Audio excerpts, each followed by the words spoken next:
Alors, bonsoir, chers auditeurs, chères auditrices. Bienvenue à notre web radio du 8 mai 2024 sur un thème toujours très à la mode, les bornes de recharge en copropriété. Partie 3, puisque c'est la troisième web radio que nous réalisons sur ce thème-là, mais c'est toujours une web radio qui est ultra populaire et où on a beaucoup de questions. Donc, pour cette web radio, nous avons ce soir des personnalités très intéressantes. Je me présente, Valérie Couture, présidente de Condo Stratégiste et gestionnaire de copropriété, et j'anime pour vous cette web radio encore ce soir. Donc, mes invités, des invités très connectés dans c'est bien dit, hein, très connectés dans le thème de ce soir. Donc, on a Guillaume Dubé, Guillaume qui est maître électricien, qui est fondateur de GCD Énergie depuis 2017 et qui, pour leur compagnie GCD Énergie, œuvre dans leur day-to-day, dans leur journée, dans 90% dans la borne de recharge. Alors, merci Guillaume Dubé d'être avec nous. Donc, Sébastien Reich, toujours de GCD aussi. Sébastien est conseiller en borne de recharge, donc il répond aux questions des gens. Il aide son équipe à organiser l'implantation. Tu me corriges si je fais erreur, Sébastien, mais à organiser les implantations dans les copropriétés. Et qui était très intéressant, Sébastien a déjà été aussi administrateur dans un conseil d'administration. Il est axé sur le service client, justement, pour les projets de borne. Il est aussi encore, et il est depuis 2015, sur le conseil d'administration de l'Association des véhicules électriques du Québec. Donc, on va lui donner tantôt le temps de nous présenter qu'est-ce que c'est cette association-là. Et tout au long de la soirée, il va aider son collègue et Maître Maxime Laflamme-Leblond à répondre à vos questions. Merci Sébastien d'être avec nous. Merci. Donc, vous avez les coordonnées, on va les représenter après. Et notre invité, notre spécialiste en droit de la copropriété, Maître Maxime Laflamme-Leblond du groupe LJT, qui sont spécialisés en copropriété avec une belle équipe, l'équipe de Yves Papineau. Maxime, je m'excuse, j'aurais dû dire maître, mais là, c'est rendu comme ça. On peut y aller pour Maxime, il n'y a aucun problème. Ça. Donc, Maxime est diplômé de l'Université Laval en 2015 et depuis 2020, il est chez LJT à Montréal. Il y a énormément d'expertise en représentation des copropriétaires pour des syndicats de copropriété. Et il a aussi débuté une carrière d'écrivain. Donc, il a écrit un livre avec Maître Yves Papineau, la deuxième édition des charges de copropriété, leur recouvrement, qui est, ma foi, très intéressant puisque je ne le lis pas parce que c'est lourd d'un coup, mais qui est une bible de référence et tout. Alors, je pense qu'il va essayer de prendre un peu une relève d'écrivain de Maître Papineau, mais on te laissera les années pour passer à cette relève-là, Maître Laflamme-Leblond. Besoin de temps perdu, ce qui est une denrée rare, mais c'est l'objectif, reprendre et mettre à jour les ouvrages là, de mon collègue Maître Papineau, ce qui est un projet quand même que je ne compte pas compléter dans la semaine ni dans le mois, mais non, qui va tout à fait. s'étaler sur quelques années.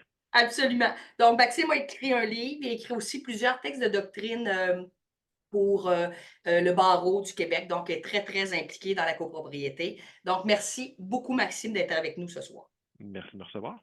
Donc, ce soir, le commanditaire de la soirée, c'est GCD. Je le répète, tous nos panélistes sont bénévoles ce soir, incluant la présentatrice moi-même. Et les commanditaires servent vraiment à aider, à alimenter le site de Condo Légal qui est toujours maintenu à la fine pointe des informations pour que les copropriétaires, les administrateurs de syndicats de copropriété puissent se référer de façon rapide. C'était très facile de trouver de l'information sur n'importe quel sujet de la copropriété. Donc, merci beaucoup, Guillaume, à vous pour la commandite de ce soir. C'est très apprécié. Donc, nous entrons dans le vif du sujet. Je vous invite toujours, comme nos auditeurs pour vous, à réfléchir à vous abonner, vous mettre en membre du RGCQ. C'est aussi un endroit où, depuis plusieurs années, même 25 ans cette année, qui sert à l'éducation des copropriétaires et à former les administrateurs, les informer et aussi les soutenir. Donc, si je vous invite à visiter le site du RGCQ, c'est vraiment peu cher pour les syndicats et ça donne accès à des formations à très bas prix pour pouvoir bien gérer votre copropriété. Donc, ceci étant dit, nous débutons et je vais poser, comme souvent, à notre maître de la soirée, Maxime. Maxime, si on est un syndicat de copropriété, quel est le meilleur conseil que tu donnes à un conseil d'administration? Et là, on parle soit d'un petit projet ou d'un gros projet, parce qu'on a plusieurs de nos auditeurs, souvent, sont dans des plus petits syndicats. Quoi faire pour que ce soit bien démarré un projet de borne de recharge en copropriété? Ben, je vous dirais que le secret, c'est de ne pas attendre d'être en plein vol pour apprendre à piloter l'avion et de ne pas attendre d'être en plein vol pour construire l'avion. C'est-à-dire que plusieurs Oups, on a-tu copropriétés perdu Max? qui... Non, je suis là. Est-ce que vous m'entendez? Oui. Oui. J'ai perdu Valérie, mais je vais continuer pour nos auditeurs qui nous entendent toujours. La difficulté qu'on a en copropriété avec les bornes électriques, c'est que souvent, en fait, la majorité des copropriétés du Québec ont été livrées sans borne de recharge électrique. Donc, c'est souvent quelque chose qu'on veut ajouter après coup, donc dans une construction existante. Et parfois, il arrive que les syndicats de copropriété qui commencent à se questionner sur l'enjeu des bornes électriques le font alors qu'il existe déjà de facto des bornes électriques qui souvent ont été installées à des initiatives individuelles de copropriétaires, parfois à l'insu du conseil d'administration avec un encadrement minimal. Ce qui fait qu'on se retrouve parfois avec la situation où, au moment où on veut établir un projet d'installation de bornes électriques à grande échelle, on découvre qu'il y a déjà des branchements individuels qui ont été faits, souvent par des compagnies différentes, selon des modèles ou des types de bornes différents, des fois directement dans l'infrastructure électrique existante, et on se retrouve à devoir travailler avec des contraintes et avec des aspects techniques qui viennent complexifier la donne. Donc, je vous dirais que le principal conseil que j'aurais pour les syndicats qui souhaitent explorer les projets de bornes électriques, c'est de le faire tôt et de ne pas commencer à se pencher sur la question quand il existe déjà des bornes qui ont été installées par des gens. Euh, la plupart des syndicats où il y a déjà des bornes installées ça n'a pas été installé par négligence ou peu importe, généralement par esprit de bon voisinage, mais ça prend un certain encadrement. Un encadrement du point de vue technique, mais ça prend aussi un encadrement du point de vue juridique, pour toutes les raisons dont on va avoir l'occasion de discuter ce soir. Mais l'idée, c'est de commencer tôt et de commencer de manière structurée pour ne pas pour éviter en fait le syndrome classique là, du gigantesque spaghetti de câble dans la salle électrique du garage où tout le monde s'est un peu branché comme on veut, souvent sans égard à la capacité ou à ce qui est disponible en termes de puissance, comme Guillaume et Sébastien pourront sans doute en témoigner. Donc, c'est de commencer tôt, commencer bien structuré et éviter que votre projet implique non seulement de planifier l'avenir, mais un peu de régulariser ce qui a déjà été fait par le passé. C'est très important ce que vous venez de dire parce que on le sait que c'est mieux de faire les choses de la bonne façon. C'est un peu plus long, il y a peut-être un petit peu plus d'énergie, ça tombe bien encore le mot, mais d'énergie à mettre dans le projet pour être sûr que ce soit bien fait. Merci Maxime. Guillaume Dubé, comment on fait quand on veut démarrer? Parce que souvent, ce qu'on entend chez les syndicats de copropriété, mais c'est pas grave, il y a juste moi qui en veux une parce que les autres en veulent pas, puis je vais arranger ça, ça ne fera pas de bris. Comment on fonctionne?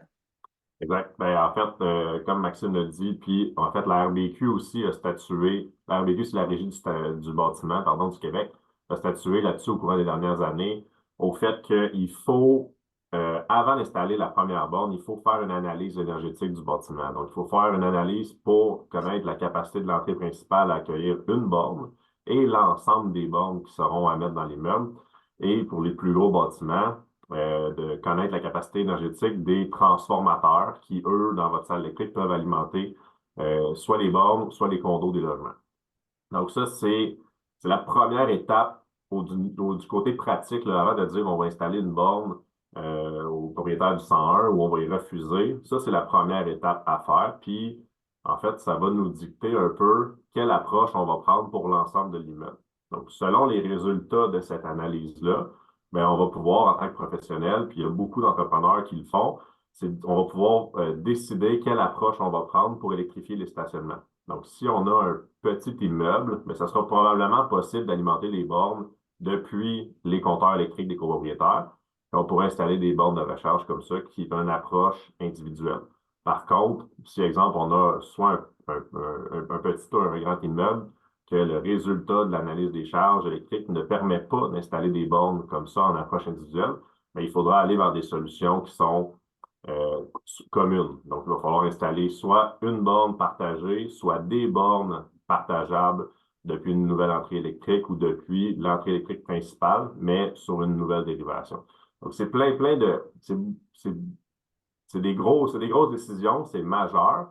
Puis un peu comme Maître Leblond disait, c'est que si on approuve la première borne va être dans une mauvaise stratégie, ben, ça pourra un jour probablement porter préjudice aux autres, ou du moins, ça pourra nuire à l'ensemble de l'électrification du bâtiment. Donc, c'est vraiment de pair avec la rédaction du côté plus légal et l'analyse des charges électriques et des solutions de recharge. C'est vraiment la première étape que le syndicat doit prendre en main, en fait, là, pour éviter de bâtir un avion en plein vol, là, tu sais. C'est ça, exact. Faire un bon plan de match, puis d'avoir une bonne vision long terme aussi sur le projet, là. Le but étant d'électrifier potentiellement 100% des stationnements. Tu sais, c'est aussi simple que ça. Si, avant de céder la parole à Sébastien, si je dis que ce n'est plus une bonne façon de faire les choses, qu'un copropriétaire puisse se faire approuver par le conseil d'administration un projet et qu'on arrive avec un électricien ou un maître électricien qui s'en vient pour installer une borne et tout ça. Je pense qu'on est rendu plus loin que ça depuis le début d'installation de bornes. Donc, le début d'installation de bornes, parce que Sébastien, j'ai oublié de dire aussi que tu as un véhicule électrique depuis longtemps. Tu es quelqu'un qui est impliqué là-dedans depuis longtemps.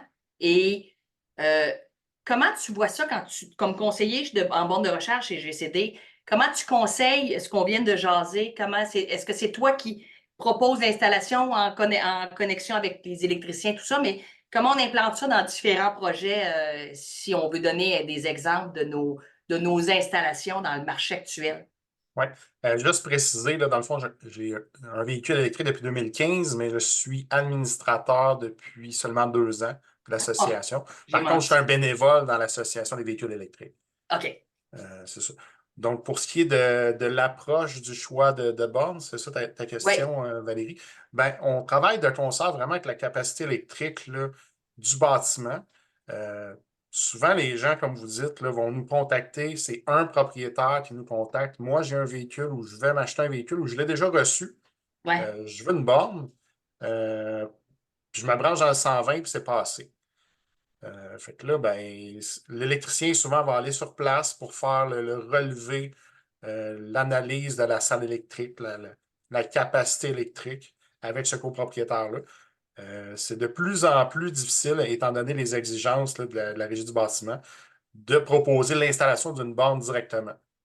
OK. Parce qu'à terme, aujourd'hui, peut-être qu'il y a juste 5% des gens qui ont un véhicule électrique. Mais dans 5 à 10 ans, ce ne sera pas la même chose. Il va en avoir 2, 3, 4 fois plus. Et là, vous allez vous retrouver avec des problématiques. On aurait dû penser à, comme un peu ce que Maxime a dit, ces problématiques-là vont vous coûter probablement plus cher parce que vous avez mal planifié dès le départ avec votre maître électricien. Donc, c'est pour ça que ça prend souvent une vue d'ensemble, une vision d'avenir, une solution globale là, pour votre bâtiment dans son ensemble. Tu m'amènes une question que je veux poser à Maxime. Maxime, on a des gens qui branchent sur le 120. Là, c'est un détail, mais en copropriété, ce n'est pas un détail parce que la prise, souvent, elle n'appartient pas au copropriétaire. Donc, Maxime, est-ce que le syndicat peut permettre aux gens qui ont des voitures électriques, comme Sébastien vient de dire, qui ont déjà leur voiture, ils n'avaient pas fait de démarche, il n'y a pas de borne, il n'y a pas rien. Parce que souvent, c'est une question dans les syndicats. OK, on va y permettre, mais on va y charger des frais, puis tout ça. C'est une prise commune.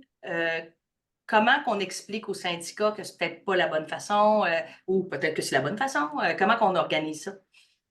Je vous dirais que dans l'absolu, ça me semble pas être une bonne façon de procéder Mais il n'y a rien qui empêche le syndicat de le faire s'il le fait bien.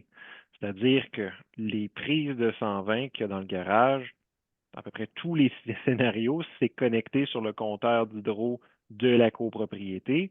C'est quelque chose que tout le monde paye. Donc, en principe, quand quelqu'un branche son véhicule électrique sur le 120 du garage, plus souvent qu'autrement, c'est comme si tous les copropriétaires lui payaient un plein d'essence, excepté un plein de volt, on va appeler ça comme ça, plein d'ampères, très technique. Mais dans l'absolu, si la copropriété votait un règlement qui autorise un tel usage, il n'y a pas d'enjeu.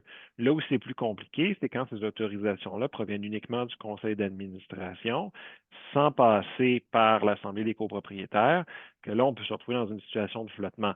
Parce que dans les faits, les conditions relatives à la jouissance et à l'usage des parties communes à usage restreint, ce qu'est généralement un garage et ce que sont généralement des espaces de stationnement, c'est prévu au règlement de l'immeuble et seule l'Assemblée des copropriétaires peut modifier le règlement de l'immeuble. Donc, au-delà de la question, est-ce qu'il est opportun, à titre de mesure transitoire ou même permanente, de permettre à un copropriétaire de charger son véhicule sur le 120 du garage? Le syndicat peut le faire, mais il faut qu'il suive le canal approprié, puis ça implique tout d'abord d'adopter un règlement de l'immeuble qui permet de le faire. À défaut de quoi, un copropriétaire qui se charge comme ça, essentiellement comme un vol d'électricité à certes modeste échelle, ou très modeste échelle, mais il prend l'électricité de tous pour son bénéfice personnel, ce qui n'est pas nécessairement quelque chose qui est enviable quand on ne l'a pas expressément autorisé, et c'est surtout une recette pour créer des conflits au sein de la copropriété. Et si vous partez votre projet mal d'un point de vue technique, vous pouvez toujours le redresser. Si vous partez mal votre projet d'un point de vue politique, ça peut être très difficile de le ramener quand va venir le temps plus tard de faire voter un cadre juridique beaucoup plus contraignant, beaucoup plus étoffé en assemblée, ce qui est quelque chose que vous allez devoir faire éventuellement pour encadrer toutes ces installations que vous êtes prêts à faire. Je vais juste me permettre une autre petite question, Maxime, parce que tu m'as proposé une petite question dans ma tête. C'est que tu dis le règlement, parfait, mais à ce moment-là, exemple, est-ce qu'on conseillerait à nos administrateurs de faire préparer un règlement? Parce qu'il ne faut pas oublier que la rédaction d'un règlement en copropriété est un acte réservé aux avocats. Vous me corrigerez, Maître Laflamme-Leblond, si j'ai dit faux. C'est la question à 1000 piastres ces temps-ci. C'est J'ai ça. cru comprendre entre les lignes que certains gestionnaires se seraient fait brasser par le barreau sur la question, ce qui m'a un peu ébranlé initialement d'ailleurs, mais effectivement, il y a un gros questionnement là-dessus. Mais si on veut quelques s'assurer que avocats c'est qui sont bien dans la démarche. écrit, si on veut s'assurer que c'est Oui, bien écrit, passons par un spécialiste, tout que à ce fait. soit un notaire en copropriété ou un avocat. On va en parler plus tard, Maxime, mais on pourrait aller faire un règlement qui pourrait indiquer que c'est possible, il y a des frais qui peuvent s'appliquer pour qu'un copropriétaire puisse brancher sa voiture sur le 120? Tout à fait. Il va falloir évidemment prévoir à quelles conditions, comment est-ce que ça va se faire, s'il y a un processus de refacturation, comment ça va fonctionner, parce que souvent, ces prises de 120 là n'ont pas de compteur autonome, donc combien de jus ça tire quand le véhicule est branché, c'est à dire, au besoin, on pourra toujours procéder à des estimations sur ce que requiert, par exemple, la charge typique d'un véhicule, mais c'est sûr qu'on ne sera jamais précis au kilowattheure près, contrairement à ce que certaines bornes qui vont être présentées par GCD Énergie permettent.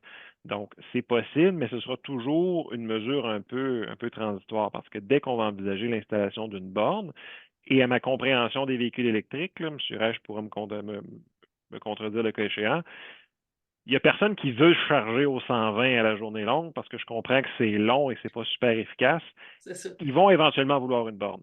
Oui. Et pour installer une borne, ça va prendre quelque chose de plus costaud qu'un règlement. Ça va prendre l'établissement d'un cadre juridique qui va venir, de la même manière qu'on va venir modifier physiquement les lieux, on va venir modifier juridiquement la structure juridique de la copropriété pour venir qualifier ces équipements-là, prévoir qui va être responsable des coûts d'entretien, de réparation courante, réparation majeure, remplacement, à qui ça va appartenir, comment la facturation va fonctionner, et ainsi de suite. Excellent. Mais là, on a arrivé avec une autre question, que ce soit Guillaume ou Sébastien qui va répondre à cette question-là. Mais on peut penser à combien que ça représente quelqu'un qui pourrait brancher sur le 120 parce qu'il n'y a pas de borne, un montant, par exemple, annuel, qu'on pourrait, comme syndicat, prévoir dans la réglementation que Maxime vient d'expliquer, qu'on a mis en place. Est-ce qu'on peut quantifier un prix sur ça? Oui, mais en fait, je vais juste faire une parenthèse avant au niveau technique, là, tu sais. Donc, le code du bâtiment, là, n'approuve pas la recharge 120 volts sur des prises 15 ampères. Donc, la prise que vous avez l'habitude de voir dans votre maison, dans vos garages de petits bâtiments, souvent sont de calibre de 20 ampères, 15 ampères, pardon. Puis c'est pas un usage recommandé pour recharger un véhicule électrique. Donc, si on veut recharger un véhicule électrique sur une borne ou sur une prise 120 volts, pardon, elle doit être de calibre de 20 ampères puis un circuit dédié, ce qui est jamais le cas en copropriété. Fait que, tu sais, c'est un élément très, très important. Fait que Absolument.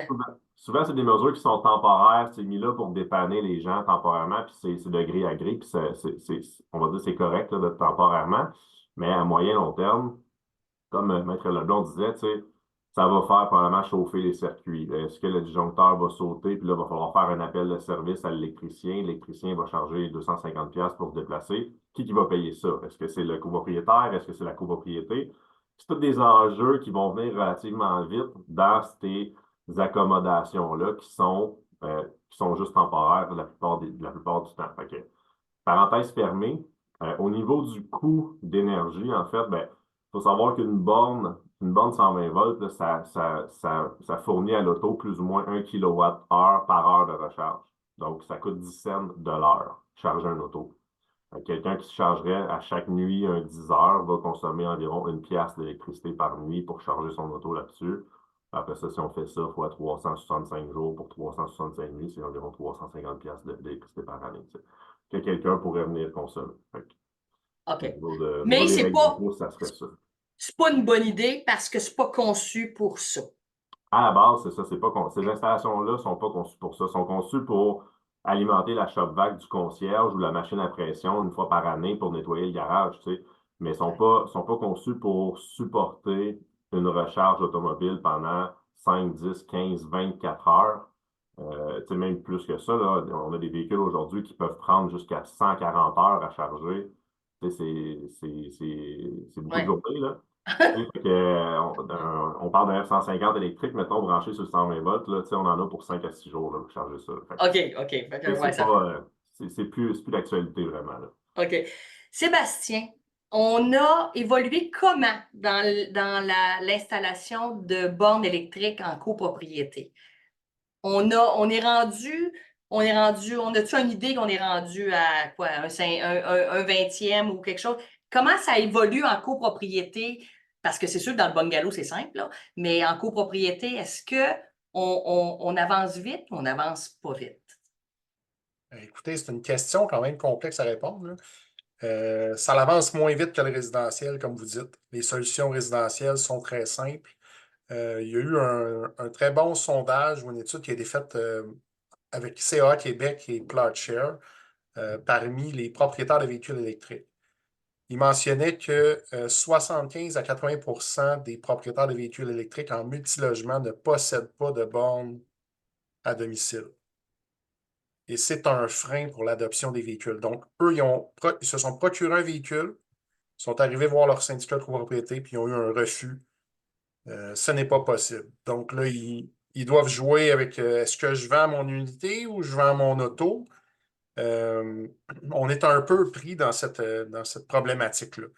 Par contre, pour ce qui est des technologies de recharge en multilogement, ça a grandement évolué. Il y a des produits de contrôleurs de charge, puis Guillaume va nous en parler tantôt. Un contrôleur de charge qui protège votre artère d'unité de condo.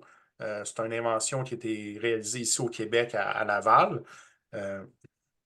Depuis ce produit-là, maintenant, on a des produits qui sont connectés.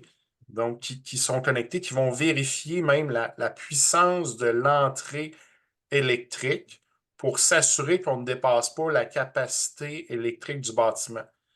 Donc, parfois, avec les solutions qu'on suggère, bon, on est en mesure maintenant de protéger pas seulement le 100 ampères du résident, mais aussi l'entrée électrique. Puis de plus en plus, le gouvernement là, propose là, des subventions. Ils sont en train avec la nouvelle stratégie de la recharge. Ils proposent des subventions pour avoir des bornes connectées et protéger, dans le fond, le réseau d'Hydro-Québec pour ne pas surcharger le réseau d'Hydro-Québec. Pour pas que tout le monde dise, ben moi, j'ai un 8 unités, je veux des bornes à 80 ampères pour tous les logements. c'est des choses qui ne sont pas possibles physiquement. Ça coûterait trop cher pour tout le monde. Puis de toute façon, une borne de recharge, Guillaume, tantôt, il l'a mentionné brièvement, branché sur le 120, ça donne 7 à 10 km de recharge par heure environ. Ça dépend comment vous conduisez. Une borne de recharge sur le 240, 30 ampères, ça va vous donner 40 à 45 km de recharge par heure. Donc, vous rentrez souper le soir, vous vous couchez, le lendemain matin, vous partez, vous avez votre 10 heures de repos, vous avez rechargé 400 km. Okay? Si vous avez besoin de plus que 400 km, d'après moi, je vous suggère de déménager. C'est quasiment ça. T'sais. À moins que vous revenez d'un long week-end, ce n'est pas quelque chose qui sera nécessaire. Donc, les technologies, on est rendu là, mais l'adoption, le gouvernement, avec sa stratégie de la recharge, veut favoriser l'accessibilité, la possibilité d'installer des bornes dans les multilogements. Et il ajoute des subventions importantes pour permettre à tous les gestionnaires de copropriété de préparer leur projet. OK. Mais puis Gabriel nous partage beaucoup de liens intéressants, dont celui de l'AVEC et tout ça. Donc, les gens peuvent aller référer là-dessus. Mais on a là, ce que tu me dis, Sébastien, c'est qu'on arrive avec des nouvelles. C'est important. On arrive avec plus des bornes plus efficaces, des façons d'intégrer et tout. Tu as dit que comment on en est au niveau pas des commandites, mais je veux dire des subventions. Je cherchais le mot. Des subventions. On a entendu parler dernièrement là, que ça allait bouger à ce niveau-là. Peux-tu nous en dire un petit peu plus sur ça? Oui, bien brièvement, dans le fond, le gouvernement a décidé de diminuer à partir de l'année prochaine les subventions pour l'achat des véhicules. OK? Donc, progressivement, parce que les technologies évoluent, ça va devenir aussi plus abordable, etc. C'est sûr que l'inflation et les taux d'intérêt nous rattrapent dans tout ça. Oui. Mais par contre, pour ce qui est des bornes, les subventions pour les bornes n'ont pas diminué. D'ailleurs, avec le programme de la stratégie de la recharge dont je vous ai parlé tantôt, le gouvernement a décidé d'augmenter les subventions. OK. Pour la borne. Oui, puis les adapter aussi, augmenter les montants pour les plus grands immeubles, parce que souvent, c'est des grands travaux d'infrastructure là, à faire. Mais c'est pas, en multilogement, ce n'est pas 600 $ de subvention pour une auto électrique, pour une borne de recharge. C'est 50 des dépenses jusqu'à concurrence de 5 000 $.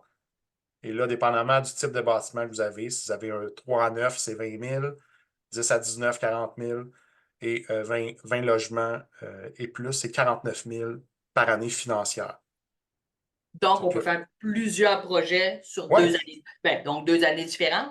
Mais justement, Exactement. on avait une première question dans le chat qui disait combien ça peut coûter pour 8 unités dans 2 immeubles séparés. Fait que tu peux donner les coûts que tu as donnés là, ça revient à peu près, on parle d'à peu près des coûts comme ça que ça peut coûter.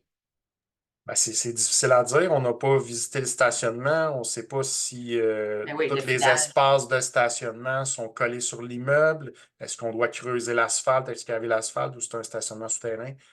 C'est pour ça qu'il faut rencontrer un spécialiste pour le planifier. De vous dire ça comme ça, le petit Impossible. pouce, c'est très difficile. C'est vrai, c'est vrai. Guillaume, je te céderai la parole parce que, bon, on a parlé à Maxime, on a regardé avec le légal et tout ça. Puis là, le syndicat, il décide qu'il veut faire le projet de borne. On a déjà fait ensemble. On a un en cours aussi présentement. Qu'est-ce que tu fais quand tu arrives sur le terrain avec les administrateurs? Il y a des fois maintenant de plus en plus de copropriétés qui forment un comité de borne électrique parce que c'est facile pour les gens qui sont intéressés de s'impliquer dans le projet. Puis on a besoin de gens qui s'impliquent dans les copropriétés, pas juste les administrateurs. Donc, qu'est-ce que tu conseilles pour bien démarrer quand on appelle chez GCD? Yes. Ben, en fait, premier commentaire, là, créer un comité véhicule électrique, là, que vous soyez 8 ou 500, là, c'est la clé du succès d'un projet de borne. Là, d'enlever ça souvent des présidents d'associations qui sont débordés dans tout le restant de votre quotidien, puis de mettre des gens dévoués, c'est vraiment, vraiment excellent. De notre côté, les projets se trouvent tous de la même façon. Donc, tout commence par une visite des lieux qui est sans frais. Lors de cette visite-là, on fait le relevé terrain, on regarde avec les copropriétaires si c'est des stationnements intérieurs extérieur. C'est quoi les possibilités d'électrification? Donc, est-ce qu'on va aller probablement plus vers une approche qui est individuelle, donc raccorder la borne des copropriétaires sur leur compteur, ou est-ce qu'on va aller vers une approche qui est plus commune, donc créer une nouvelle entrée électrique ou un nouveau compteur puis alimenter une ou plusieurs bornes? Tout ça se fait toujours sur les lieux. C'est la façon idéale, là, c'est de visiter l'immeuble. Dès la première visite, on peut souvent parler de budget. Donc, c'est une question qui revient souvent. Tu sais, si un stationnement est intérieur avec une salle électrique accessible, mais évidemment, c'est beaucoup moins dispendieux d'installer une borne que si on a des stationnements extérieurs avec de l'excavation à faire, des piédestaux, des supports extérieurs. C'est des choses qui font exploser les prix, malheureusement, mais il y a plein de belles solutions qui existent pour ça. Puis Gabriel montrait à l'écran, dans le fond, pour communiquer avec nous, là, je fais une parenthèse, là, tu sais, vous pouvez passer soit par le formulaire de soumission puis nous transmettre le plus de données possible. Vous pouvez aussi, quand vous êtes un administrateur de copropriété, on est conscient que c'est un gros projet pour vous. Donc, Absolument. vous pouvez passer par le petit encadré vert ici, là, qui est le formulaire de contact directement. Donc, c'est la façon la plus rapide de nous contacter. Puis, au risque de répéter, on fait une visite, puis ensuite, évidemment, on va recommander comme première étape de faire l'analyse des charges électriques de l'immeuble. Donc, si c'est un petit bâtiment, on a des solutions qui s'appliquent. Puis si on a des bâtiments de 10 unités et moins, et plus, pardon, 10 unités et plus, on peut faire des rapports d'analyse en collaboration avec Hydro-Québec qui nous donnent accès à 3 ans d'historique sur votre immeuble. Donc, on a un rapport de santé électrique parfait sur votre immeuble. On a des courbes de consommation qui représentent les 3 dernières années.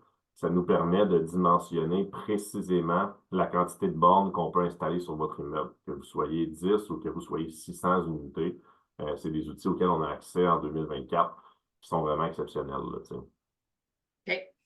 Puis,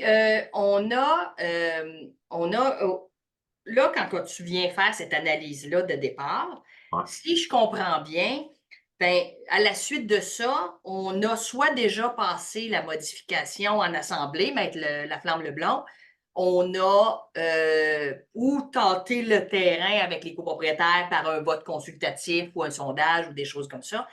Quelle est la meilleure approche, autant de ta part, Guillaume, que de la part de Maxime, pour s'assurer que les choses vont bien se développer ensemble? Est-ce qu'il y a une stratégie de ta part, Guillaume, que tu attends du syndicat vis-à-vis son juriste? Et après ça, je vais demander à Maxime l'inverse. Est-ce que, comme juriste, qu'est-ce qu'il attend d'avoir d'un fournisseur de services qui est spécialisé comme GCD Énergie? Ouais. Ben, je vais prendre le lead, Maxime, parce que selon moi, puis évidemment, j'ai le côté technique, là, euh, selon l'approche que le bâtiment va pouvoir accueillir, en fait, là, que ce soit approche individuelle ou que ce soit une approche commune, et là, je vais pouvoir émettre un rapport, puis remettre ça au comité board ou au conseil d'administration. Le conseil d'administration, lui, va pouvoir se virer vers son notaire ou son avocat, puis dire, écoutez, on a fait faire une analyse, puis chez nous, ce qui est possible de faire, c'est la solution ABC. Puis là, ben, après ça, les juristes pourront rédiger ou modifier la charte de copropriété en conséquence de ce qui est réellement possible, au lieu, probablement, de faire un gros gabarit qui englobe un peu tout, tu sais, mais que dans la pratique, ben, après ça, je vais arriver sur place, puis je ne pourrai pas réaliser l'installation en, en respectant les écritures, tu sais, puis je suis curieux d'entendre Maxime là-dessus, là. Vous n'allez pas entendre quoi que ce soit de choquant parce que c'est exactement ça. Imaginez que les avocats, non seulement n'ont pas la science infuse, mais n'ont pas la science infuse particulièrement en matière de science. C'est-à-dire que Dommage. l'objectif, ce qu'on a, ouais, dommage. On essaye, en tout cas, on essaie de paraître, mais bon, blague à part, ce qu'on attend du professionnel technique dans un projet de borne électrique, c'est de nous donner une version un peu pré-mâchée, aussi simplifiée que possible, de voici ce qui est possible de faire, voici le projet que le syndicat compte faire et qu'est-ce que ça va impliquer en termes de travaux et de modifications aux parties communes, au réseau électrique.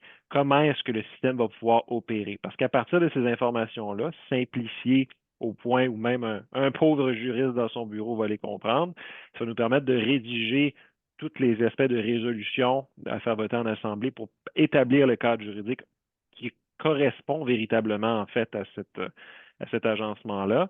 Et à ce moment-là, on peut procéder à l'assemblée, faire voter à la fois l'autorisation de réaliser les travaux en vertu de l'article 1097, paragraphe 1 du Code civil du paragraphe 1 du Code civil du Québec, paragraphe 2, modification de partie commune, paragraphe 2 du Code civil du Québec, et en même temps, adopter tout ce cadre juridique-là qui va mener à une modification de la déclaration de copropriété, généralement tant au niveau de l'acte constitutif que du règlement de l'immeuble, pour qu'on s'assure que lorsque l'équipement, l'Assemblée va autoriser les travaux, une fois que les Oui. travaux sont terminés, le cadre, il existe déjà. On n'a pas de zone grise où il existe des équipements qui ne sont pas reflétés dans la déclaration de copropriété. Donc, on va faire les deux de cette façon-là. Donc, l'idée, là, pour faire très simple, l'aspect technique est déterminé en amont. L'aspect juridique est réglé comme étape un peu médiane. On vote les travaux et le cadre juridique. Les travaux procèdent et quand les travaux sont terminés, en principe, tout est là, autant sur le plan physique que légal. Excellent, c'est très clair. C'est très, très bien. Je dois prendre une couple de questions dans le chat parce que j'ai pas eu le temps. Mais la question de monsieur ou madame L'Espérance, peut-on réglementer l'installation des bornes de recharge? Si je comprends bien, la question, c'est plutôt doit-on? Et la réponse, Maxime? La réponse ce serait oui. C'est Je ça. vous dirais que si vous ne le faites pas, si vous ne réglementez pas ou n'encadrez pas l'installation, si vous n'assortissez pas l'installation de bornes de recharge d'un certain cadre juridique minimal, évidemment, vous ne serez pas les seuls au Québec qui ont fait ça, mais ça ne veut pas nécessairement dire que c'est une bonne idée pour autant. Et surtout, je vous dirais que en matière de copropriété, parce que j'ai vu la question qui a sorti aussi plus tard dans le clavardage, qu'est-ce qui arrive si on ne modifie pas notre acte Exact. constitutif? Oui, oui. Dans l'absolu, il n'y arrive rien dans l'immédiat. C'est juste que vous vous retrouvez avec une situation où vous aurez des équipements qui ne sont pas qualifiés de partie privative commune ou commune à usage restreint à la déclaration de copropriété, qui vont exister hors un peu du cadre de la copropriété, selon un régime juridique qui ne sera pas nécessairement clair et évident. Et ça peut durer une journée, comme une semaine, comme un an, comme 10 ans. Tant qu'il n'y aura pas un litige, un problème ou un conflit, ça se peut effectivement que vous n'ayez aucune conséquence immédiate de ne pas avoir suivi le processus qu'on recommande, mais c'est que le jour où il y a un problème, vous allez drôlement regretter de ne pas avoir établi ce cadre-là. Parce que dans l'immédiat, si la borne fonctionne, la plupart des gens ne se questionnent pas plus que ça, mais mettons que demain, quelqu'un qui recule en véhicule, qui brise la borne. Exact. Qui remplace la borne? La borne prend feu, fait un feu dans le sous-sol de la bâtisse. Ça m'est arrivé à Côte-Saint-Luc. Qui est responsable du sinistre? La borne doit être remplacée parce qu'elle atteint la fin de sa vie utile. Qui la remplace? Est-ce que c'est le syndicat? Est-ce que c'est le propriétaire qui l'a installé? Est-ce que le propriétaire qui part peut juste prendre sa borne et partir avec? Tu sais, le propriétaire qui part, est-ce qu'il peut dire au syndicat, ben, je ne peux pas partir avec ma borne, mais je vais donner une plus-value à l'immeuble, vous devez me compenser? Tu sais, c'est dans ces circonstances-là qu'on va être heureux d'avoir prévenu à l'avance et de s'être muni de règles avant qu'on en ait besoin. Parce que créer les règles, une fois qu'on est rendu à en avoir besoin, généralement, c'est là que ça finit par des appels à l'avocat. Puis généralement, les deux côtés du débat n'appellent pas le même avocat. Non, c'est ça, exactement. Exact. Merci, Maxime, c'est très clair, puis ça a répondu à la question des gens. On a une analyse de charge peut aller de 1000 à 5000 selon le type de bâtiment. Monsieur Baudouin pose cette question-là. Les besoins, la taille des salles électriques, avec qui vous faites affaire pour cette analyse, préparation de votre projet et rapport se qualifie aux dépenses admissibles. Attends, je vais juste finir. Valérie, ça, c'est ma réponse. C'est ta réponse, excuse-moi. OK, parfait. Donc, c'est pas une question, c'est la réponse que j'ai pas vu des initiales. Désolé. Donc, tu as répondu à l'autre question aussi dans le chat. Question de Madame Lucier, l'as-tu répondu? Elle était très, très longue. Donc, non, mais c'est une question de servitude. C'est plus Maître Leblond, je crois. OK. Je demande dans un complexe de 5 immeubles de 6 condos. Ça, c'est quand même... On voit ça souvent, des plus petites copropriétés comme ça. Maxime, je te vois aller. Votre micro est fermé. Ton micro. Ça explique pourquoi on ne m'écoutait pas. Je vais hasarder un début de réponse, mais j'invite la dame en question, parce qu'il me semble que c'est une dame, à poser la question à un avocat ou à un notaire, parce que là, on rentre dans une copropriété par phase. Copropriété par phase, c'est tout le temps un peu plus compliqué. Mais continuons quand même pour les fins de la discussion. OK, mais je note très bien, puis j'aurais j'aurais pensé la même chose parce que ça complique ça complique les affaires. C'est aussi Nous une avons conformité par 5 phase que je comprends qui n'est pas terminée en plus. Donc, OK, OK. Parce qu'elle dit, nous avons 5 syndicats verticaux et un horizontal. Nous avons des cours privés, contournés de trottoirs. Les cases de stationnement sont tous autour des trottoirs. Les conduits pour permettre de passer des fils sont installés pour 2 immeubles. Notre problème est que nous devons avoir recours à une servitude car au moins 15 copropriétaires auront des bornes à un autre endroit sur le terrain. Oui, effectivement. Votre question, elle est très claire, Madame Lucier, mais je suis d'accord avec Maître Laflamme Leblond. Ça vous aller chercher de l'aide si ce n'est pas déjà fait parce que c'est sûr qu'à un moment donné, il va peut-être avoir des petites coquilles et il y a il y a des choses à planifier très, très importantes. Après ça, M. Lévesque, je ne suis pas certain de comprendre le 120 volts. Non, ça c'est ta réponse, excuse-moi. M. Dubé a répondu. Bon, ben on avance bien quand même. Est-ce que 75... Ah, les votes, on n'a pas parlé, Maxime, si je me trompe. j'en ai parlé par la bande en parlant de 1097. Oui. Assumer que quand on parle d'un projet de borne électrique, sauf circonstances absolument exceptionnelles, ce que tous les projets de borne électrique ont en commun, à mon expérience, c'est qu'à un certain point, vous allez devoir faire quelque chose. Peu importe ce que vous allez devoir faire quelque chose sur un autre quelque chose qui est une partie commune. Il va falloir que vous perciez un trou pour passer un câble. Il va falloir que vous connectiez à la chambre électrique. Il va falloir que vous perciez du béton, que vous sciez du ciment, peu importe. Et du moment que vous allez altérer une partie commune, vous tombez dans des travaux de transformation ou d'amélioration de partie commune au sens de l'article 1097 du Code civil du Québec. Ces travaux-là doivent être autorisés par l'Assemblée des copropriétaires à la majorité des 3/4 des voix des copropriétaires, donc le 75 des voix présentes et représentées. Mais en plus de ça, quand on va établir un cadre juridique pour les bornes de recharge, on va le faire non seulement au moyen d'un règlement de l'immeuble, mais aussi au moyen d'une modification de l'acte constitutif pour justement venir prévoir la borne elle-même est-elle privative, commune ou commune à usage restreint? Le filage est-il privatif, commun ou commun à usage restreint? Et ainsi de suite, parce qu'on vient intégrer des nouveaux éléments physiques à la copropriété qui ne sont pas explicitement qualifiés dedans. Or, quand on modifie une déclaration de copropriété, selon la partie qu'on modifie, la majorité requise n'est pas la même. Et quand on modifie l'acte constitutif, qui est la première partie, on tombe alors sous un vote qui requiert un vote en vertu de l'article 1097 également, donc 1097 paragraphe 4. Donc encore là, un vote à 75 des voix présentes et représentées. Donc, assumez pour les fins de la discussion que si vous avez un projet de borne électrique, dans 99 des cas, ça va vous prendre un vote de l'Assemblée des copropriétaires en vertu de 1097, soit pour le volet travaux, soit pour le volet modification de la déclaration de copropriété, et dans la majorité des cas, les deux. Exact. Généralement, on va faire les deux en même temps. On va avoir une résolution qui va à la fois approuver les travaux et approuver les modifications à la déclaration. On va faire voter en assemblée, puis une fois que c'est fait, on remet ça à un notaire de confiance, ou encore mieux, on travaille avec le notaire en amont qui les prépare avec nous. Puis on remet ça au notaire ensuite pour que tout puisse être notarié au même moment où les travaux s'apprêtent à débuter. Parlant de ça, justement, Maxime, ce que tu dis, ça va super bien. On fait des modifications, on parle au notaire, on parle à l'avocat, on a parlé à Guillaume, on a parlé à Sébastien. Là, premièrement, c'est important de dire au syndicat de copropriété qu'il y a quand même des éléments qui demandent du temps.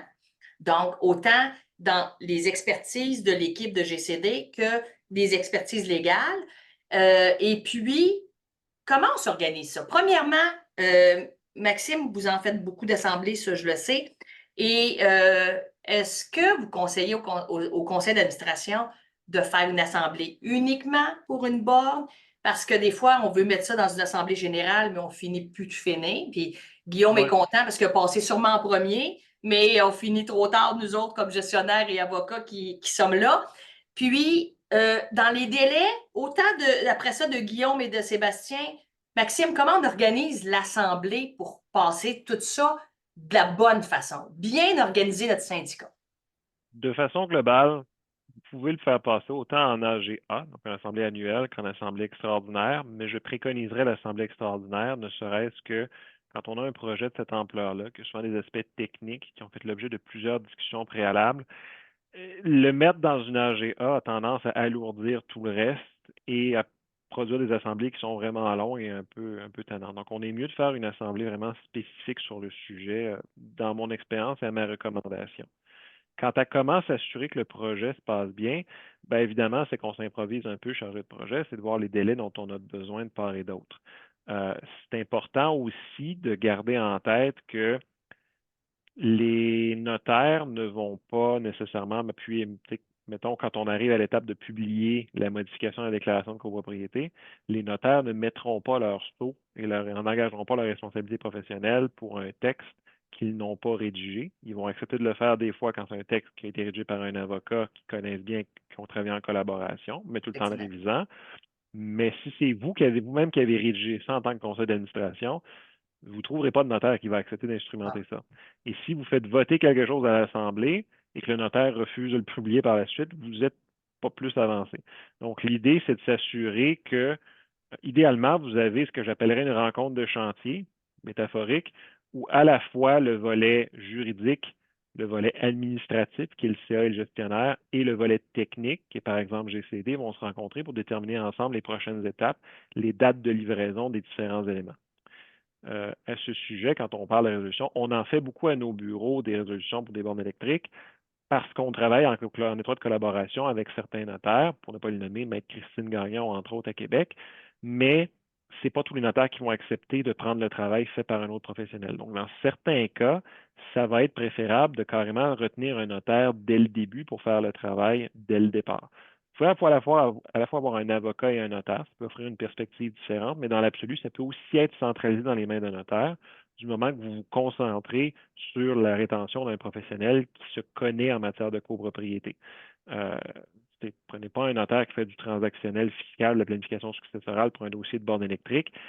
C'est complexe, ça requiert un certain doigté et une certaine expérience. Donc, vous avez différentes options, mais ça vous prend un professionnel juridique quelque part là, qui peut être autant un avocat qu'un notaire, mais en bout de ligne, le dernier professionnel juridique qui va mettre le point au bout de la ligne, ça va toujours être un notaire, parce que juste un notaire qui peut modifier une déclaration de copropriété par acte, vu que l'article 1059 et 1060 du Code civil requiert que ce soit fait par acte notarié en minutes, publié au registre foncier, ce que malheureusement, dans toute notre science infuse, les avocats, on n'a pas le droit de faire. C'est bon. Là, on est en préparation. On a parlé à Maxime avec notre avocat puis son notaire ou notre notaire. Guillaume, je sais très bien que vous faites, et Sébastien, vous faites des assemblées générales, vous allez expliquer vos produits. Là, on parle avec Maxime, je sens comprendre que quelques mois en amont de l'assemblée, on est capable de se préparer. Guillaume, tu as participé à cette présentation-là, etc. Vous autres, comment vous organisez ça quand vous vous présentez en assemblée? Comment vous suggérez de préparer le projet? Puis quels sont les délais que vous avez besoin comme firme pour que ce soit réalisable? Très bonne question. Dans le fond, si on part du tout début, que ce soit un petit ou un gros bâtiment, on va créer notre comité de borne de recharge. Puis ensuite, selon la taille du bâtiment, c'est sûr que l'entrepreneur électricien, on va faire l'analyse des charges électriques. Fait que ça, c'est un rapport tel quel. Puis ensuite, vous pouvez commencer à préparer votre assemblée générale. Vous allez avoir le bilan de santé du bâtiment, puis on le sait quelle approche on va mettre de l'avant. À cette étape-là, si c'est simple d'électrifier le bâtiment, donc s'il y a une approche qui est clairement facile et abordable, on va carrément remettre une soumission au comité de borne de recharge ou des budgétaires typiques. Puis ces budgétaires-là, ben, ça va être la marche à suivre qu'on va prendre, les produits qu'on va utiliser. Eux pourront être transmis à l'avocat ou au notaire pour commencer à rédiger la modification. Tout ce processus-là va prendre entre 4 à 12 semaines. Donc, en 4 semaines, on peut avoir l'analyse des charges avec le rapport. Puis ensuite, ben, dans les semaines suivantes, on va soit remettre une estimation des coûts pour peaufiner ou clarifier le projet, du moins, ou sinon, on va tomber en analyse de solutions. Donc, si on a un projet qui est plutôt complexe avec des garages semi-privés, des bornes extérieures, puis un garage intérieur souterrain, il faut que l'entrepreneur électricien, on se mette à soumissionner ou budgéter 3, 4 scénarios différents. Mais évidemment, c'est beaucoup d'heures de notre côté, puis c'est beaucoup d'heures de vous les expliquer ou de les expliquer au comité de borne de recharge. Donc, souvent, on va vendre une offre de consultation qui va aussi venir avec un rapport. Puis là, avec le comité de borne de recharge, là, il y a un dossier qui est complet. Il y a une analyse de solution de recharge dans la main, il y a une analyse des charges électriques. Là, il est prêt à prendre une décision, en fait, de choisir sur quelle solution de recharge on va aller. ça définit les budgets, puis là, on peut aller en assemblée extraordinaire, comme tu dis, auquel on se présente. Fait que ce soit en virtuel ou en présentiel, nous, ça nous fait toujours plaisir de se présenter, d'expliquer le chemin qu'on a fait avec le syndicat ou avec le comité borne, d'expliquer le pourquoi du comment, de où est-ce qu'on est parti, de où est-ce qu'on aboutit, puis de répondre aux questions, peu importe les questions, il y a juste des bonnes questions dans la vie. Fait que, ça permet de rassurer la copropriété. Tous les gens ont le droit d'avoir des réponses à leurs questions puis de bien comprendre le projet dans lequel ils vont investir ou du moins dans lequel leur copropriété s'embarque. Tu arrives avec un bon point parce qu'un projet bien présenté avec les experts pouvant répondre et ça va aller à des experts comme vous, ça va aller justement à un juriste qui va être capable de répondre aux questions des copropriétaires sur les questions et les interrogations qu'ils ont. Mais Maxime a déjà quelque chose à rajouter. Vas-y, Maxime. C'est juste pour enchérir sur un aspect. Ne sous-estimez pas à quel point c'est une bonne idée d'avoir le professionnel technique présent à l'Assemblée, parce que les gens ont beaucoup de questions. Les gens ont même parfois, grand Dieu, des opinions. Et souvent, le CA, ce n'est pas les personnes qui sont aptes à répondre à ça de manière intelligible et intelligente, malgré leurs meilleurs efforts. Ça vaut la peine de faire venir vos professionnels pour répondre aux questions et expliquer les choses, parce que quand on essaie de faire ça en tant que profane, c'est l'un qui comprend à moitié et l'autre qui comprend à moitié, mais l'autre la moitié différente, ça tombe dans des dialogues de sourds, puis on finit par s'obstiner en assemblée alors qu'on veut tous la même chose. Puis, mine de rien, ça, ça vaut la peine d'avoir un avis éclairé et éclairant avant de prendre la décision. Et souvent, ça va faire avorter le projet parce qu'on n'a pas été capable de donner les bonnes réponses et rassurer les gens. Parce que souvent, je dirais que la moitié des inquiétudes, souvent, ont juste besoin d'être rassurées. Donc, c'est sûr que là-dessus, Sébastien, pour les subventions, est-ce que vous aidez les conseils d'administration? Est-ce que vous leur donnez ça déjà tout organisé? Comment vous aidez les conseils d'administration pour justement le programme de subvention? Vous expliquez les formulaires à remplir, puis etc. Puis... Ben, en fait, c'est dès le début de la planification, je vous dirais, puis de la soumission, parce que le site du gouvernement, puis le programme est quand même très bien expliqué, mais les champs doivent être précis. Tu sais, ils vont vous demander le coût par borne installée, le montant, le prix de la borne, le modèle de la borne, la marque de la borne, euh, le coût d'infrastructure nécessaire pour l'ajout de la borne. Donc, tout ça, on le détaille dans notre facturation, mais c'est planifié en amont là, nécessairement. Et on peut accompagner le copropriétaire, le gestionnaire de copropriété. Par contre, c'est leur responsabilité. On ne peut pas faire la demande à leur place. Les syndicats doivent payer la facture et faire la demande une fois payée. C'est important, ça. Ouais, on peut les accompagner dans ça. OK. Puis quand tu dis payer la facture, est-ce que c'est payer l'entière des frais en amont et après ça, je te pose la question, je la connais, là, mais je veux dire, pour les gens, là, ça veut-tu dire que si le projet coûte 50 000, ils vont devoir sortir le 50 000 puis par la suite attendre 2 à 3 mois pour avoir un remboursement? Est-ce que le 2 à 3 mois est encore existant? C'est-tu des délais plus élevés? Oui, ça ressemble à ça. Puis peut-être que Maître Laflamme-Lebon pourrait parler là, de on la prend où cet argent-là entre-temps, parce que c'est des questions souvent que les gens posent. Il y en a qui vont parler de fonds de prévoyance, mais c'est des modifications, c'est des améliorations. Donc, je pense que c'est important de préciser d'où vient cet argent-là. On finance ça où, Maxime, les bornes de recharge?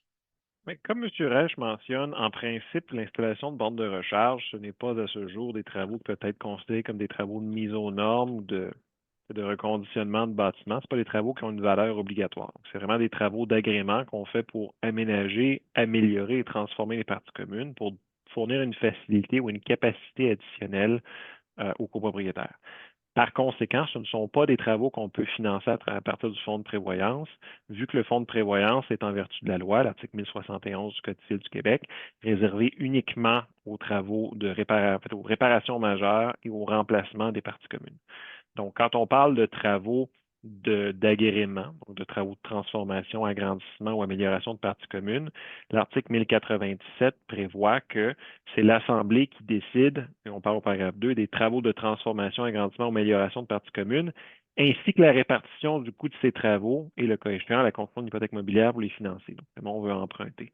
Donc, ça doit faire partie du projet comme considération et ça va également faire partie de la structure juridique qu'on va mettre en place.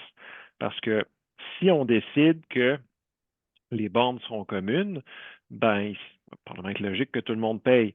Mais si on décide qu'elles sont communes à usage restreint, là, on se demande, OK, qui va être responsable de l'administration de l'entretien, qui va être responsable du remplacement? Donc, on tombe dans tout ce paradigme de l'article 1064 du Code. Est-ce qu'on veut que l'installation soit faite aux frais des gens qui en font la demande? Est-ce que le syndicat, c'est quoi son implication? Est-ce qu'il fait le filage initial et l'installation de la borne, c'est aux frais de chacun sur une base individuelle? On a tous ces aspects-là à déterminer. Et c'est pour ça, entre autres, que vous avez besoin de ce cadre juridique-là, c'est pour s'assurer qu'il y ait un fil directeur qui soit suivi en tout temps. Mais en termes de qu'est-ce que vous pouvez faire, la seule limite, honnêtement, c'est votre imagination de 1, de 2, vos capacités rédactionnelles et de 3, la volonté de l'Assemblée. Parce qu'ultimement, c'est ça qui va arriver. Il faut avoir peut-être une considération de qu'est-ce qui sera une charge commune et qu'est-ce qui ne le sera pas le cas échéant. Mais dans l'absolu, ce cadre juridique-là va être ce qui va déterminer comment vous fonctionnez pour la suite des choses. Excellent. Guillaume, la question de la sorte de la borne, comment ça fonctionne? Est-ce que je pense que vous vendez seulement des produits québécois? Non, des produits américains aussi comme Tesla, OK. ChargePoint, etc. Ouais. Mais vous installez beaucoup de produits qui est fait au Québec. Oui, effectivement. Mais c'est dans tous les cas, prioriser les produits québécois. OK. Puis le choix de bornes dans une copropriété, est-ce que c'est un large choix ou vous suggérez toujours le même genre de borne? Comment y a-t-il une grande différence entre tout ça? Oui, oui, c'est une excellente question. Donc, selon l'approche qu'on choisit, si c'est une approche individuelle depuis le compteur du copropriétaire, soit depuis son panneau ou depuis un contrôleur de charge, bien évidemment, souvent, on va être limité en termes de puissance de la borne. Donc, on va préférer des bornes, exemple, de 30 ampères à des bornes de 48 ampères, qui ne peuvent pas souvent être alimentées directement depuis le compteur du copropriétaire, pour des raisons techniques et des raisons financières dans certains cas. Puis si on y va vers une approche commune, donc si on dit que les 100 stationnements doivent se partager un logiciel de gestion pour gérer la puissance, bien là, les 100 bornes devront être du même type. Donc, idéalement, la même marque, le même fabricant pour avoir une interopérabilité, un système de gestion qui est homogène pour que, ultimement, la copropriété, le gestionnaire ou la compagnie de gestion ait juste un portail à gérer. C'est que depuis notre portail web, on peut se faire la gestion des 100 bornes, que ce soit la gestion financière, la gestion de puissance ou la gestion de l'utilisateur. Donc, ma réponse n'est pas claire parce que c'est du cas par cas. Là. Honnêtement, selon l'approche, on va toujours recommander le bon produit. Voilà, exact. Donc, on n'a pas, en fait, vous arrivez, vous regardez, puis selon la copropriété, selon les besoins, selon tout, vous offrez au client, ben, ici, on va installer genre celle-là, celle-là, celle-là, tu as le choix entre les 3 ou les 5 ou les 10. Là. Voilà, exact. C'est ça. C'est pour ça qu'on a pris la décision dans le passé de ne pas s'associer à un fabricant précis, donc de toujours offrir, exemple, des produits flow, parce que Oui. souvent, ils sont limités dans leur application ou si on veut une borne intelligente, exemple, ben, c'est une borne qui est de calibre commercial à 4 000 l'unité, alors qu'il y a des produits qui font la job à 2 000 ou à 1 500 OK. on a pris la décision d'être relativement neutre. On fait la recherche sur nos produits. On a très peu de produits qu'on recommande puis qu'on fournit parce que c'est des produits auxquels on a confiance. Puis après ça, ben, quand on arrive dans une copropriété, on a toujours la bonne solution pour eux parce qu'on a accès à plusieurs fabricants. Ça nous permet d'avoir un éventail qu'on connaît. Ça, c'est un autre enjeu. Il y a beaucoup de systèmes de gestion d'énergie qui s'en viennent sur le marché. Il y a beaucoup de bornes, il y a beaucoup de portails. Mais là, après ça, si on livre un projet de 100 bornes à une copropriété, puis qu'il n'y a personne de chez GC d'énergie qui est capable de faire du dépannage, qui connaît le logiciel, qui peut vous accompagner, là, vous ramassez souvent avec une patate chaude, parce que c'est du logiciel, c'est de l'informatique, c'est des gestions d'applications web. Donc, d'avoir quelqu'un à l'interne, chez nous, c'est souvent Étienne qui s'en occupe. Tu sais, Étienne est toujours disponible pour répondre aux clients puis accompagner les copropriétaires pour déboguer que ce soit dans l'application cellulaire, le réseau Wi-Fi, le réseau LTE qui est en panne, peu importe. Tu sais, les gens ne sont jamais laissés à eux-mêmes avec ça. Guillaume, mais à moins que, parce que des fois, pendant que vous parlez, j'essaie de penser à mes affaires, à moins que j'ai manqué un petit bout, mais est-ce qu'on a expliqué un peu la borne, le contrôle, le délesteur, là, Le contrôle comment de ça charge. fonctionne? Oui, merci. Ouais. Merci Ouais. beaucoup. Ouais, Parce que c'est important d'en parler aussi, là. Je veux dire, on a beau être branché avec notre téléphone, puis toutes les applications que tu viens de dire, puis les façons, mais quand même, à un moment donné, dans une copropriété, j'imagine que on va s'assurer que l'unité est couverte en énergie avant de continuer de charger la voiture.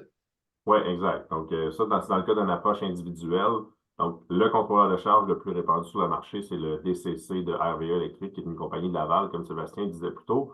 Puis, c'est un boîtier, en fait, qui vient intercepter le câble d'alimentation entre le compteur du copropriétaire et son panneau électrique dans son logement, dans son condo, en fait.